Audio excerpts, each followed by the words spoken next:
Assalamualaikum warahmatullahi wabarakatuh. Waalaikumsalam warahmatullahi wabarakatuh. Selamat malam rekan-rekan pejuang keadilan dimanapun berada, khususnya di wilayah hukum Provinsi Banten.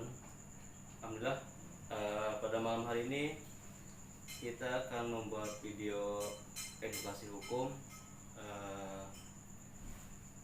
yang mana malam ini kita akan membahas permasalahan yang terjadi akibat dari pertambangan, di mana masyarakat selalu menjadi korbannya. Sebelumnya kita tonton dulu video cuplikan yang terjadi yang akan kita bahas pada malam hari ini. Yang khusus difoto, besok diambil di rumahnya masing-masing, saya nggak ambil resiko. Ini saya sekarang masih kasih ruang untuk diskusi. Ya, kamu keras sekali, saya lihat keras. Ya, kamu keras, kita akan keras juga. Ya, ya. Dan ini risiko kamu tahan. Ya, kamu siap. Ini siap ditahan nih. Ini menghalang-halangi kegiatan tambang ini. Bawa sore hari ini, panggil bawa ke Polda. Ya, ya, jangan ada yang ikut ya. Siapkan borgol. Siapkan borgol. Siapkan borgol. Jadi semua juga kita tangkap. Mama, kita tangkap. Ya, ada ruang gerak kita diskusi. Tidak ada ruang diskusi di sini, Pak. Tidak ada ruang diskusi soal penangkapan ini.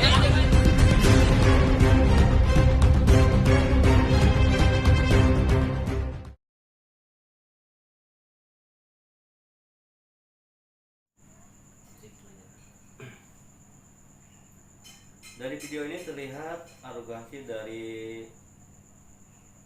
perwakilan pengusaha tambang tersebut, yang mana menurut saya itu kurang tepat, terutama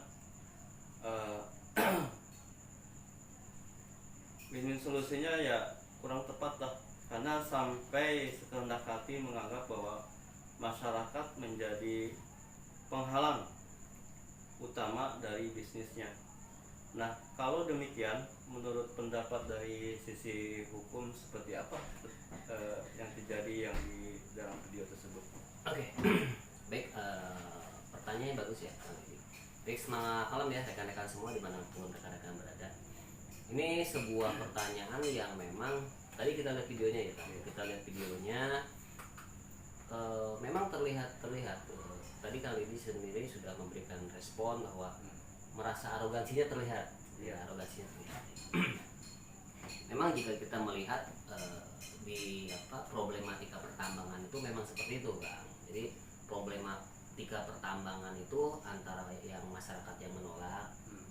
Nah, komunikasi antara pengusaha tambang dengan masyarakat ini tidak klop. Kenapa? Tadi dilihat dari video itu bahwa si perwakilan pengusaha ini berbicara tentang hukum, tapi masyarakatnya ini tidak ada satupun yang ahli hukum. Kira-kira imbang atau tidak?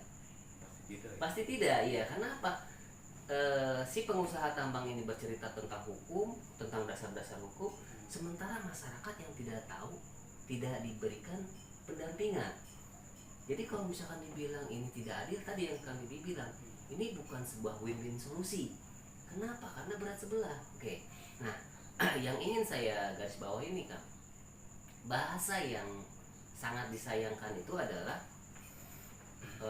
kita foto masing-masing orang yang hadir ini, kita foto, jangan salahkan saya, nanti tiba-tiba diambil di rumahnya masing-masing. Sementara negara kita itu negara hukum sesuai dengan Undang-Undang Pasal 3 Ayat 1. Negara kita negara hukum, jadi tidak bisa main semena-mena kita tangkap, benar nggak? Iya. Nah, jadi satu ya, dia menggunakan hukum untuk memberikan tekanan kepada masyarakat. Masyarakat pasti ketakutan dengar bahasa itu. Ya, pastilah. Pasti. Iya. Nah, secara tadi Kang Didi cerita, ini terlihat banget arogansinya, betul. Kenapa? Saat bilang bahwa kalian dipoto nanti diambil di masing-masing rumah.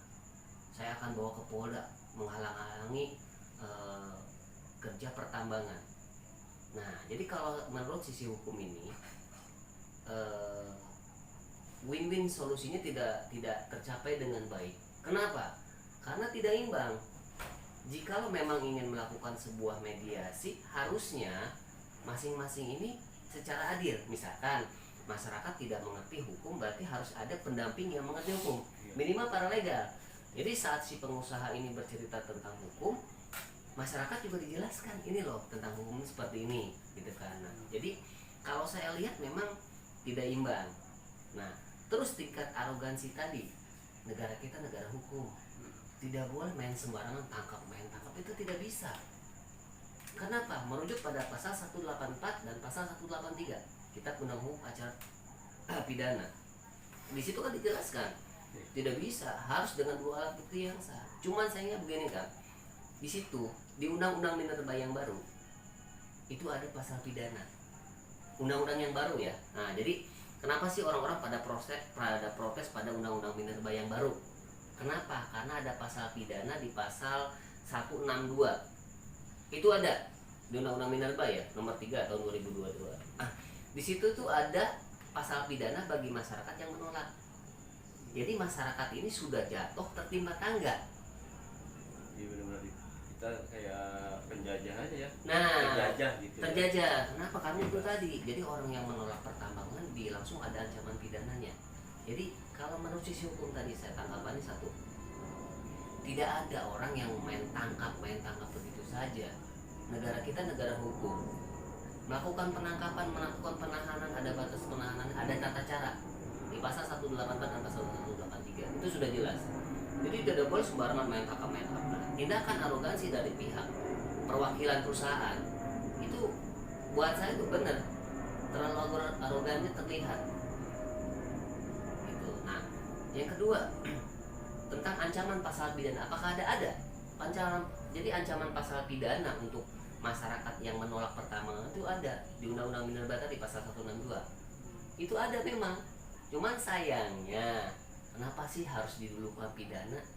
Padahal asas hukum kita adalah ultimum remedium. Artinya apa? Pidana itu jalan terakhir yang kita ambil selama masih musyawarah. Nah, tadi kan bilang ini tidak akan mendapatkan win-win solusi. Kenapa? Alasannya? Ya masyarakat ya jadinya merasa tertindas gitu. Ya. Jadi yang kan banyaknya wilayah yang mungkin punya aturan wilayahnya, Iya, betul. padatnya gitu, Betul. soal masalah tanah gitu. Jadi kan kalau dilakukan secara seperti itu kan ya merasa dirugikan ya. Betul. Nah, jadi gini Kang. Jadi salah satu ya suara yang tadi kami sampaikan itu memang suara-suara masyarakat seperti itu. Mereka tidak menerima, kenapa? Karena dia khawatir akan kerusakan ekosistem. Tapi di sisi lain, hukum juga sudah memberikan payung hukum. Jadi kalau sudah ada aturannya, ya masyarakat wajib tunduk dan patuh. Tapi harus diingat juga bahwa masyarakat juga masih memiliki hak. Dalam Undang-Undang Minerba itu, masyarakat yang terdampak sisi positif negatifnya ya dari pertambangan itu ada ganti rugi. Jadi harusnya perusahaan ini duduk bareng tapi imbang, equal. Jadi equal tuh masing-masing punya pendamping dan penasihat hukum. Kalau di video tadi masyarakat tidak ada. Tidak ada kan? Nggak ada. Oke, nah jadi itu terlihat. Jadi yang tadi saya sampaikan ya, perusahaan ini mengancam masyarakat dengan pasal pidana. Dan memang pasal pidana itu tercantum di Undang-Undang Minerba yang baru. Sayangnya kenapa Undang-Undang Minerba ini bisa lolos? Ada tindak pidana bagi masyarakat yang menolak pertambangan. Padahal harusnya kita musyawarahkan, pasti ada win-win solusinya, pasti ketemu. Tidak terjadinya win-win solusi karena apa? Tidak equal. Si perusahaan bercerita tentang hukum, tapi masyarakat ini bingung hukum yang mana yang dipakai, dan mereka juga tidak tahu hak-haknya gitu. Nah, yang ingin saya garis bawahi gini kan, kita di LBH Petra Banten ini selalu mengedukasi masyarakat kebebasan tentang apa? Berpendapat, kebebasan mendapatkan kehidupan yang layak. Jadi jangan sampai masyarakat ini ya, dari video itu terlihat itu arogansi dari perwakilan perusahaan. Itu tidak boleh rekan-rekan. Hal yang itu yang kita soroti. Kita tidak tahu duduk permasalahannya seperti apa ya. mungkin di perusahaan juga sudah punya izin mungkin, tapi cara mediasi seperti yang kita soroti kan, Ya. karena kita kan tidak tahu duduk perkaranya ya. Tapi yang saya sorotin itu adalah tata cara jika bercerita hukum harusnya dilakukan dengan cara-cara yang tidak melawan hukum. Kalau seperti tadi itu, orang-orang kamu akan saya penjarakan, borgol bawa ke Polda, mengancam. Nah, hal-hal seperti itu yang tidak baik gitu. Jadi yang saya sorotin begini, yang dilakukan oleh pihak perusahaan itu memang ada dasar hukumnya dari pasal 163 62 tadi yang saya sampaikan ya di Undang-Undang Pidana Bayan Baru, memang ada. Tapi asas kita tuh ultimum remedium, pidana itu terakhir.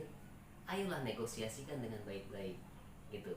Nah, catatan buat kasus itu ya Kang ya, catatan buat saya, jangan sampai masyarakat itu menjadi takut. Wah, nanti kalau kita protes ditangkap sama polisi, nanti kalau kita protes kita akan dipenjara. Tapi ingat, negara kita negara hukum. Mau menangkap orang, mau memenjarakan orang harus berdasarkan hukum acara pidana. Jadi tidak sembarangan. Ini yang penting digarisbawahi kan. Jadi jangan sampai masyarakat itu takut. Mereka ingin menolak, tapi ada ancaman apa? Pidana. Itu. Jadi kalau dari sisi hukum yang tadi saya sampaikan, tidak tepat lah perusahaan mengancam akan mempidanakan, karena tidak semudah itu. Kedua, proses mediasi itu tidak equal, tidak imbang. Si pihak perusahaan bercerita tentang hukum, tapi masyarakat tidak ada pendamping hukum. Wajar jika masyarakat di sisi ini akan menolak. Kenapa? Karena mereka tidak ada yang mengerti hukum. Benar?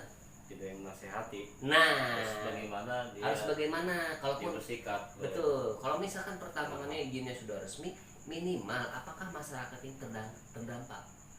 Kalau memang terdampak berarti ada ganti rugi. Itu juga harus disampaikan dengan jelas, gitu kan? Ya mungkin kalau pendapat saya itu ya kan, pendapat saya itu yang paling harus ditekankan itu adalah jangan sampai masyarakat ini takut untuk bersuara. Karena tidak ada ya, tidak boleh ya, negara kita negara hukum. Pasal 3 Undang-Undang Dasar 1945 di pasal di ayat 1. Negara kita negara hukum, tidak boleh main tangkap tidak boleh gitu. Jadi menurut saya itu Kang ya. Jadi menurut saya apa yang dilakukan oleh perwakilan perusahaan itu sangat tidak tepat dan tidak imbang juga gitu. Jadi tidak boleh ya seseorang atau siapapun menekan kebebasan orang untuk bersuara. Jadi jangan takut, tidak boleh polisi main tangkap begitu aja tanpa merujuk pada pasal 184 dan 183 Kitab Undang-Undang Hukum Pidana. Mungkin itu aja Kang dari saya. Baik. Jadi memang video ini jangan sampai apa yang terjadi dalam video tadi itu jangan sampai terjadi di kemudian hari lagi. Betul. Karena bagaimanapun ya keadilan itu harus seimbang lah. Betul. Antar masyarakat umum dan pengusaha gitu. Jangan merasa karena dia punya dana bisa mengendalikan segala sesuatunya gitu. Betul, jangan jadi masyarakat menjadi korban. Ini adalah contoh yang tidak boleh terulang lagi di masa yang akan datang. Mungkin terima kasih atas pengulasan dan pembahasan singkatnya. Insyaallah mudah-mudahan ini menjadi sebagai bahan buat kita kedepannya bagaimana menyoroti masalah hukum ini akan lebih baik lagi. Terima kasih. Selamat malam pada semuanya. Terima kasih. Wassalamualaikum warahmatullahi wabarakatuh. Waalaikumsalam warahmatullahi wabarakatuh.